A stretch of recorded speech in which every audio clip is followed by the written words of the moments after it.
విజయవాడ లోక్ భవన్లో జనవరి 26న జరిగే ప్రతిష్టాత్మక అట్ హోమ్ కార్యక్రమం ఈసారి శ్రీ సత్యసాయి జిల్లా వాసులకు మరపురాని జ్ఞాపకంగా మారబోతోంది.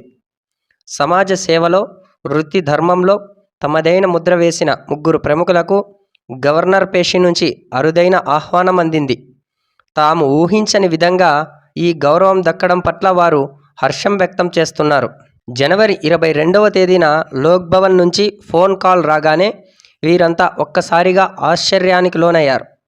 రాష్ట్ర ప్రథమ పౌరుడితో కలిసి తేనేటి విందులో పాల్గొనడం, ఆయనతో నేరుగా మాట్లాడే అవకాశం రావడం తమకు పూర్వజన్మ సుకృతమని వారు ఆనందం వ్యక్తం చేస్తున్నారు. జనవరి 26వ తేదీన విజయవాడలో లోక్ భవన్లో జరిగే ఈ కార్యక్రమానికి ఆహ్వానం అందుకున్న వారిలో నల్లమాడ గిరిజన సంక్షేమ ఆశ్రమ పాఠశాల ప్రధానోపాధ్యాయుడు నిడిగల్లు సతీష్, రాష్ట్ర వినియోగదారుల సమైక్య ప్రధాన కార్యదర్శి గడుగు సురేష్ కుమార్, ప్రముఖ సామాజిక కార్యకర్త టీడీపీ నాయకుడు సామకోటి ఆదినారాయణ ఉన్నారు. తాము ఊహించని విధంగా ఈ గౌరవం దక్కడం పట్ల వారు హర్షం వ్యక్తం చేశారు. కేవలం విందుకే పరిమితం కాకుండా ప్రజా సమస్యలను గవర్నర్ దృష్టికి తీసుకెళ్లేందుకు వీరు సిద్ధమయ్యారు. సామాజిక అంశాలపై తమకున్న అనుభవాలను గవర్నర్తో పంచుకోవాలని వీరు ఉవ్విళ్లూరుతున్నారు. సమాజ హితం కోసం తాము చేస్తున్న కృషిని వివరించేందుకు ఈ వేదికను ఉపయోగించుకుంటామని ధీమా వ్యక్తం చేస్తున్నారు. గవర్నర్తో తనకు మాట్లాడే అవకాశం వస్తే నల్లమాడలోని ఆశ్రమ పాఠశాలలో వొకేషనల్ కోర్సుతో కూడిన ఇంటర్మీడియట్ కళాశాలను ఏర్పాటు చేయాలని గవర్నర్ను కోరనున్నట్లు నిడిగల్లు సతీష్ తెలిపారు. మా పాఠశాలలో 3వ తరగతి నుంచి 10వ తరగతి వరకు మగపిల్లలకి విద్యాభ్యాసానికి అవకాశం ఉన్నది. సో ఎస్టీలకు 70%, బీసీలకు 10%, ఎస్సీకి 10%, ఓసీకి 10% సీట్లు కేటాయిస్తారు. ప్రతి తరగతికి 40 మంది విద్యార్థులు ఎన్నిక తీసుకుంటాము. డైరెక్ట్ అడ్మిషన్ ద్వారా పిల్లలను చేర్చుకోవడం జరుగుతుంది. మా పాఠశాల 3వ తరగతి నుంచి 10వ తరగతి వరకు ఉన్నారు. అన్ని తరగతులకు ఉపాధ్యాయులు ఉన్నారు. సో మంచి విద్యాబోధన, ఆరోగ్యకరమైనటువంటి ఎక్సర్సైజెస్, యోగా, మంచి పౌష్టిక ఆహారము అందించడంలో మేము సఫలీకృతం అవుతున్నాము. సో ముఖ్యంగా ఈ పాఠశాలలో నేను ఉద్యోగం చేయడం అనేది నాకు చాలా గర్వకారణంగా ఉంది.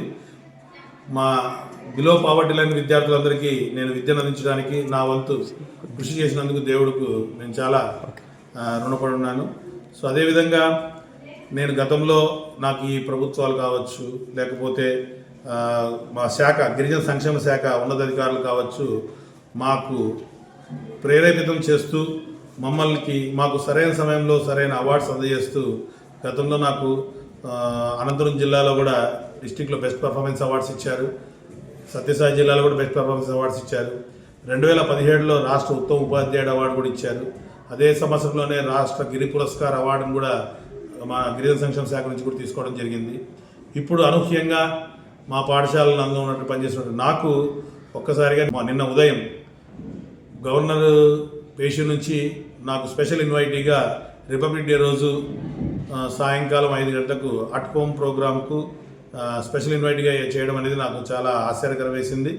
చాలా ఆనందకర విషయము ఇది. ఈ క్షణాన్ని నేను ఎన్నటికీ మరవలేను. సో కాబట్టి ఇంతటి అవకాశం వచ్చినందుకు చాలా సంతోషపడుతున్నాను. దీనివల్ల మరింత ఉత్తేజపూరితంగా పనిచేసి నా సంస్థ నమ్ముకున్నటువంటి నా మీద ఉన్నటువంటి బాధ్యతలను నెరవేరుస్తూ విజయపదం వైపు నడవడానికి నా సాయశక్తులా కృషి చేస్తాను.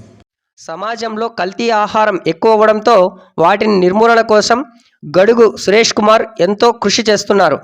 ఈ సందర్భంగా గవర్నర్తో ఆయనకు మాట్లాడే అవకాశం వస్తే రాష్ట్రంలో ప్రతి జిల్లాలో కల్తీ ఆహార నిర్మూలన కోసం అత్యాధునిక ఆహార పదార్థాల పరిశోధనా కేంద్రాలను ఏర్పాటు చేయాలని విన్నవించనున్నట్లు సురేష్ పేర్కొన్నారు. రాష్ట్ర వ్యాప్తంగా ఉన్నటువంటి వినియోగదారులను చైతన్యపరుస్తూ జిల్లాలో కూడా వివిధ చైతన్య కార్యక్రమాలు నిర్వహిస్తూ ఇంత ఉధృతంగా పనిచేస్తున్నాము. ఇలాంటి తరుణంలో నాకు ఇలాంటి అవకాశము గవర్నర్ని కలవడానికి అట్ హోమ్ అనే కార్యక్రమానికి నన్ను ఆహ్వానించడం అనేది చాలా ఆనందంగా ఉంది. అసలు నేను ఊహించలేదు ఇలాంటి అవకాశం వస్తుందనేది. ఇది చాలా చాలా చాలా సంతోషంగా వ్యక్తం చేస్తున్నాను.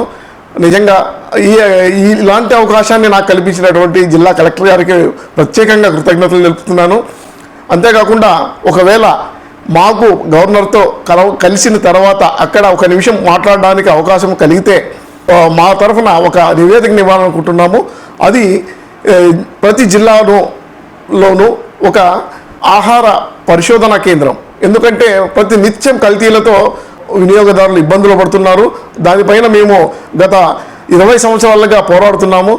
ఇదొక మంచి అవకాశము. ఇలాంటి అవకాశంలో నాకు కూడా అవకాశం కలిగి ఆయనతో మాట్లాడే ఉంటే ఖచ్చితంగా నేను ప్రతి జిల్లా కేంద్రంలోనూ ఆహార పరిశోధన కేంద్రాన్ని ఏర్పాటు చేయవలసిందిగా కోరడం జరుగుతుంది. పర్యావరణ పరిరక్షణ కోసం గ్రీన్ భారత్ ఫౌండేషన్ ద్వారా సామకోటి ఆదినారాయణ చెట్ల సంరక్షణ కోసం పోరాడుతున్నారు.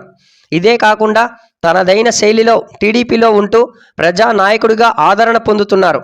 ఈ సందర్భంగా ఆయనకు గవర్నర్తో మాట్లాడే అవకాశం ఇస్తే చెట్లను నరికే వారిపై కఠినమైన చర్యలు తీసుకోవాలని, పుట్టపర్తిని ఒక పారిశ్రామిక వాడగా తీర్చిదిద్దాలని గవర్నర్ను కోరనున్నట్లు సామకోటి ఆదినారాయణ తెలిపారు.